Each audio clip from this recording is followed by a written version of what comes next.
Hello people in the world, welcome to Drama King. Dengan saya King, di video pertama saya ini, saya akan membahas film action crime yang berjudul Voice.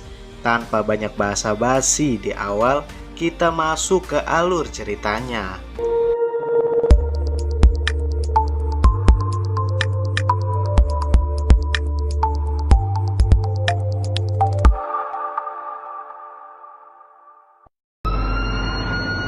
Cerita diawali dengan scan seorang wanita yang tengah berlari dalam suasana malam Natal yang dingin.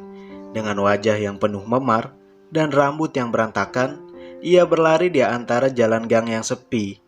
Di belakangnya terlihat seorang pria dengan pakaian serba hitam dan wajah yang tak tampak karena tertutupi jubah gelap, berjalan dengan santai mencari keberadaan wanita tersebut. Suara kotak bekal yang terjatuh berhasil mengundang perhatian si pria berjubah hitam itu. Tanpa menunggu lama juga, si wanita langsung ngumpet di antara tong sampah yang berada tidak jauh dari tempatnya. Di tempat lain, tepatnya di Pelabuhan Sungun, saya perkenalkan kepada Anda yaitu Detektif Mo Jin Hyuk yang telah memecahkan kasus-kasus besar di Korea Selatan yang mendapat gelar atau julukan oleh teman-temannya yaitu anjing gila yang sedang melakukan pengintaian tersangka pembunuhan. Tak membutuhkan waktu lama hingga mobil van milik tersangka tiba di pelabuhan untuk melarikan diri ke luar negeri. Di sisi lain terlihat Jin Hyuk yang menelpon detektif Oh untuk meminta bala bantuan yang memang telah disiapkan untuknya. Bala bantuan tersebut masih belum sampai. Tanpa memperdulikan perintah detektif Oh, Jin Hyuk memerintahkan rekannya untuk memulai operasi penangkapan tanpa menunggu bala bantuan. Saat akan turun dari mobilnya, HP Jin Hyuk pun berbunyi. Karena tergesa-gesa atau terburu-buru, dia pun hanya melihatnya sekilas tanpa mengangkat telepon yang masuk, di mana di layar HP-nya tertulis nama. Kembali ke posisi wanita yang tidak lain adalah wanita yang menelpon Jin Hyuk tadi, tapi sayangnya tidak diangkat walaupun sudah ditelepon berkali-kali. Dengan putus asa dan tidak ada pilihan, wanita tersebut akhirnya menelpon ke pusat layanan darurat 112. Operator yang menerima panggilan itu adalah petugas Kang Kwonjo yang saat ini masih menjadi pegawai junior. Wanita yang bernama Heo Ji-hye tersebut kemudian berbicara dengan sangat pelan dan mengatakan jika saat ini ia tengah diikuti oleh seseorang yang hendak membunuhnya. Di seberang telepon, Kwonjo meminta Ji-hye untuk mengatakan di mana posisinya sekarang. Lalu Ji-hye melihat sekelilingnya dan mengatakan jika ia dapat melihat sebuah tangga bangunan yang sempit dari tempatnya bersembunyi. Kwonjo mendengar dengan konsentrasi sambil membayangkan posisi korban saat ini. Belum selesai, Kwonjo menganalisa, seorang petugas senior di sampingnya mengambil alih panggilan dan berkata pada Ji-hye untuk tetap tenang dan mengatakan lokasi di mana ia berada sekarang secara spesifik agar memudahkan mereka mengirim bantuan secepatnya. Atau gimana mau tenang, orang panik, pengen dibunuh, bawa bogem kan, blok emang. Ji-hye kemudian melihat sekelilingnya sekali lagi dan menemukan spanduk bertuliskan Gereja Banseo. Namun belum selesai ia menjelaskan, tiba-tiba saja sambungan telepon pun terputus. Sementara itu di markas 112, petugas senior tadi memerintahkan Kwonjo untuk menghubungi Ji-hye karena teleponnya tiba-tiba terputus. Kwonjo terlihat ragu-ragu yang membuat si senior kesal. Dan pada akhirnya ia menelpon kembali si korban. Bukannya membantu, justru panggilan tersebut malah membuat si pembunuh semakin dekat pada si korban. Dengan tergesa-gesa, Ji-hye mengangkat teleponnya dan sekali lagi menjelaskan di mana lokasi dia berada. Akan tetapi saat ia menjelaskan, si pria tersebut tiba-tiba lewat. Merasakan kehadiran pria itu, Ji-hye pun perlahan beranjak dari tempatnya. Namun sayangnya, pria tersebut pun sudah berada di belakangnya dan mendorongnya hingga HP-nya terhempas. Pria itu kemudian mendekati Ji-hye dengan senyum yang mengerikan. Ji-hye yang gemetar ketakutan hanya bisa memohon agar ia melepaskannya karena anaknya sedang menunggu di rumah. Tanpa memperdulikan tangisan korbannya, si pria pun membalikkan tubuh Ji-hye agar bisa melihat wajahnya dengan jelas. Si pria berkata, sebelum akhirnya ia mengeluarkan sebuah bogem besi yang berbentuk bulat dan menghantam ke kepala Ji-hye berulang kali, Kwon-jo yang mendengar kejadian tersebut dari telepon kaget. Sementara besi bulat tersebut terus menghantam tulang tengkorak si korban. Di malam dingin, saat salju turun, korban bernama Hyo Ji-hye tewas dengan luka di bagian kepala. Beralih scan ke selanjutnya, terlihat Jin Hyuk dan rekan-rekannya yang terlihat sedang minum-minum untuk merayakan suksesnya misi penangkapan mereka. Selang beberapa lama pun handphone Ji Hyuk berdering lagi. Panggilan masuk tersebut berasal dari Dae-sik, yang merupakan teman Ji Hyuk yang bertugas di unit 2 kejahatan serius. Selama panggilan berlangsung, Dae-sik pun bertanya apakah Jin Hyuk sudah menelpon istrinya atau belum. Karena masih dalam suasana gembira, Jin Hyuk menanggapinya dengan nada yang bercanda dan hanya mengatakan jika ada beberapa panggilan tidak terjawab dari istrinya. Kemudian Dae-sik kembali menjelaskan jika telah terjadi pembunuhan di daerah En-hyung-dong. Akan tetapi Jin Hyuk belum dapat menangkap maksud dari ucapan temannya itu dan mengira ia tidak bisa datang karena sedang menangani sebuah kasus. Dan tanpa basa-basi lagi, Dae-sik pun memberitahu Jin Hyuk jika ia menemukan KTP istrinya di dompet korban dan meminta Jin Hyuk untuk menelpon istrinya agar memastikan ia baik-baik saja. Awalnya Jin Hyuk mengira itu hanya sebuah candaan.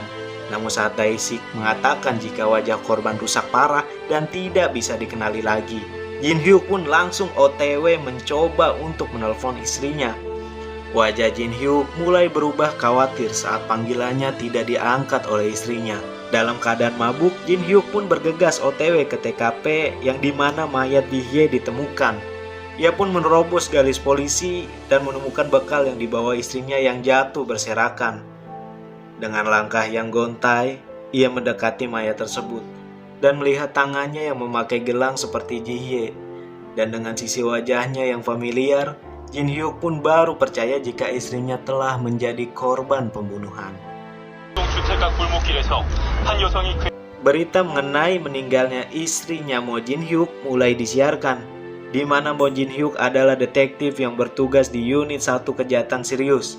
Dan istrinya meninggal saat akan mengantarkan bekal untuk suaminya yang sibuk bekerja. Kejadian ini juga berimbas ke petugas layanan telepon darurat karena dianggap tidak mampu atau tidak becus untuk merespon dengan cepat panggilan si korban. Alhasil, kepala tim mereka akhirnya mengundurkan diri karena kesalahan anggota timnya. Saat pemakaman Hyo Ji-hye berlangsung, salah satu rekan Jin Hyuk yang bernama Gyung-hak mengatakan jika tersangka pembunuhan istrinya telah ditangkap. Tersangka bernama Go Dong-jul merupakan tukang pukul di sebuah klub malam yang memiliki 10 catatan kriminal, yang dimana ditemukan bukti bahwa pakaian yang berlumuran darah milik Ji-hye ditemukan di rumahnya. Ternyata selama mereka berdua berbicara, dari kejauhan terlihat Dae-sik yang diam-diam memperhatikan mereka. Kira-kira apakah ada udang di balik batu? Meninggalkan suasana pemakaman, kali ini kita akan masuk ke sidang terakhir kasus pembunuhan istrinya Mo Jin Hyuk, di mana yang akan menjadi saksi kali ini adalah Letnan Kwon-jo dari Pusat Layanan Darurat yang pada malam kejadian menerima telepon dari si korban. Saat jaksa penuntut bertanya mengenai kesaksiannya, dengan tegas Kwon-jo mengatakan jika Go Dong-chul bukanlah pelakunya dan suara yang ia dengar malam itu bukanlah suara milik Go Dong-chul. Seketika ruangan persidangan pun menjadi ricuh, ramai dan terdengar jika ada rumor pelaku ini adalah pelaku yang sama yang telah membunuh ayahnya si Kwon-jo. Namun kasus ayahnya telah ditutup sebagai kasus kecelakaan.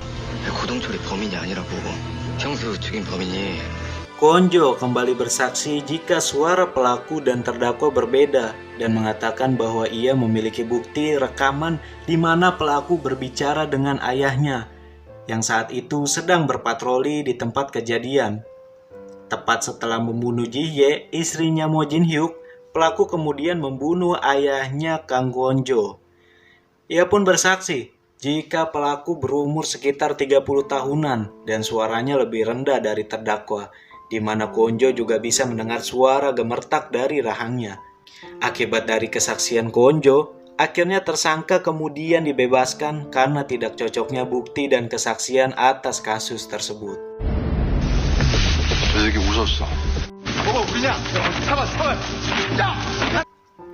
3 tahun berlalu setelah peristiwa tersebut, kini Gonjo telah menyelesaikan pendidikannya sebagai profiler suara di luar negeri, dan ia memutuskan untuk kembali ke pusat layanan darurat untuk membentuk sebuah tim yang ia beri nama The Golden Time.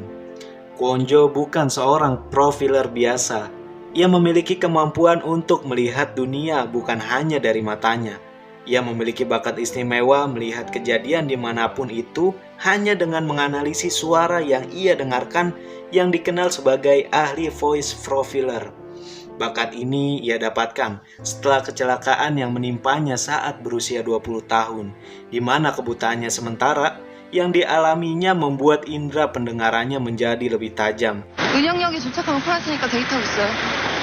Sementara itu di markas polisi terlihat Jin Hyuk yang hidupnya pun berubah drastis ketika kepergian istrinya. Setelah turun pangkat menjadi petugas polisi biasa, diam-diam Jin Hyuk masih berusaha menyelidiki siapa pembunuh istrinya. Setelah sekian lama, akhirnya Jin Hyuk kembali bertemu dengan Gonjo.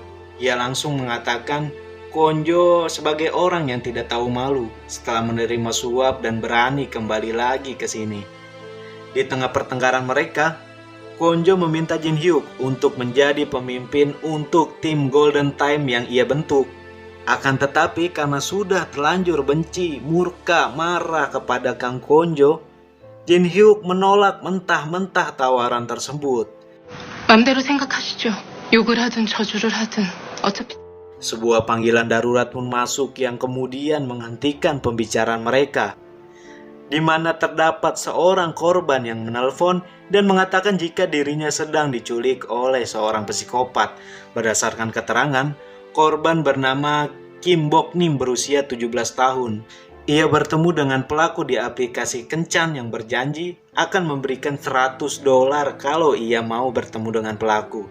Namun sialnya bukan mendapatkan uang yang dijanjikan, pelaku malah menculiknya dan menyekapnya di suatu tempat.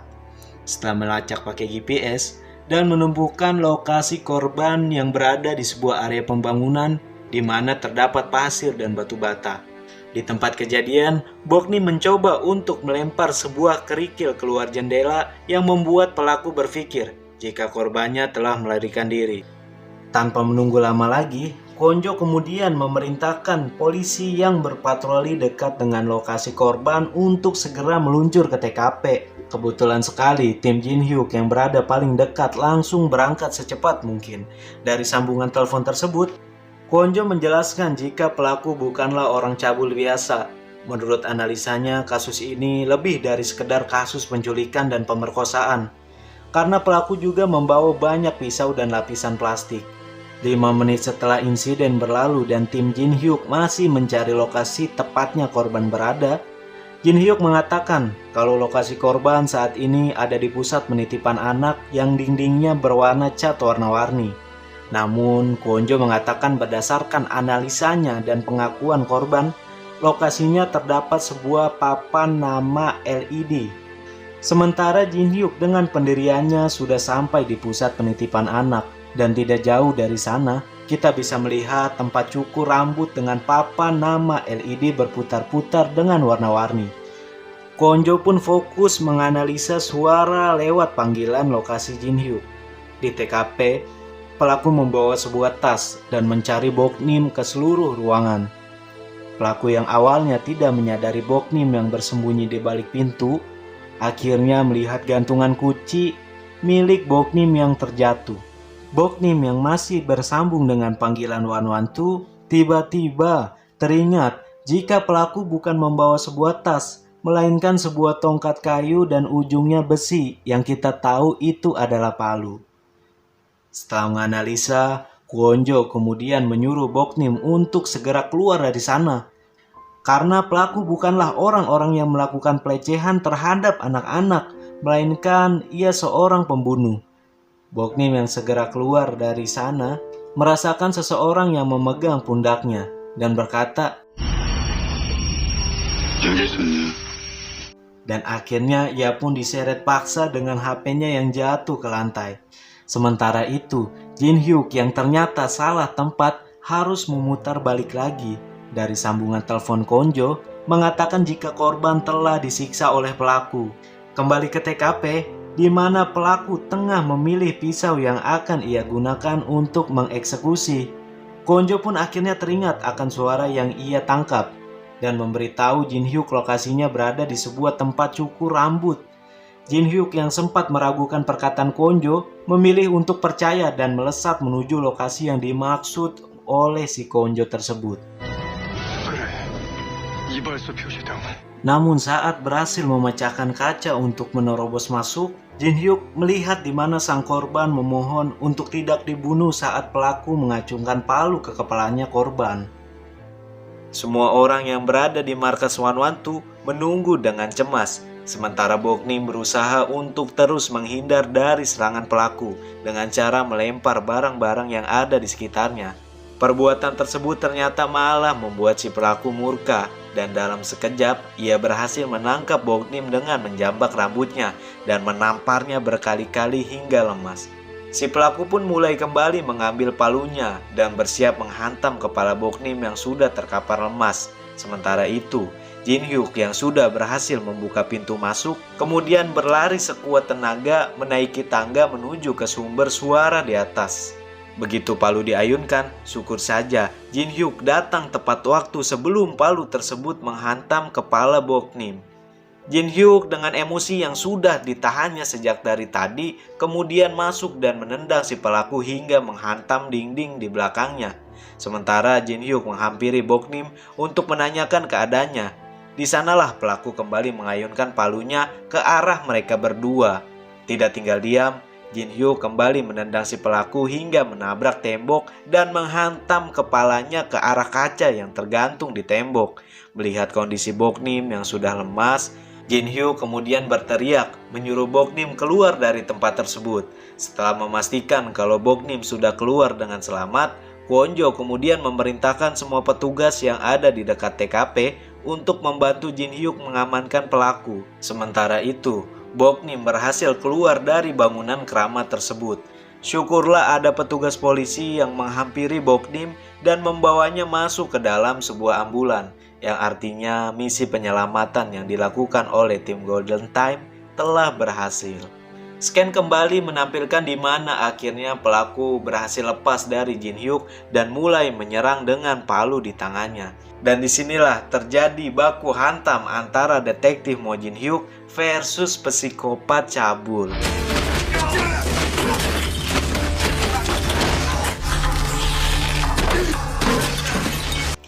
Kembali ke posisi pelaku, di mana Jin Hyuk lagi-lagi menangkapnya. Karena kepalang emosi, Jin Hyuk melempar pelaku ke dalam bathtub berisi air dan terus memukulinya hingga bathtub tersebut berubah warna menjadi merah.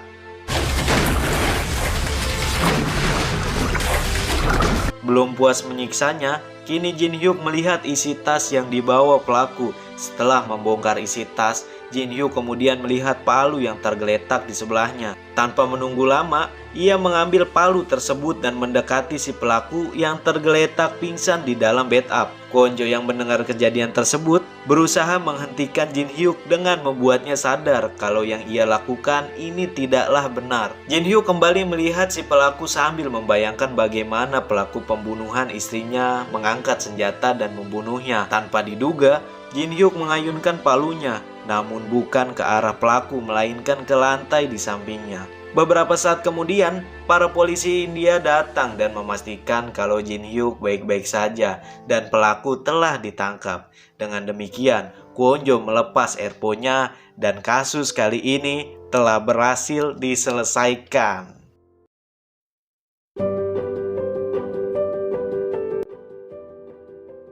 Oke, bagaimana guys keseruan dari drama ini?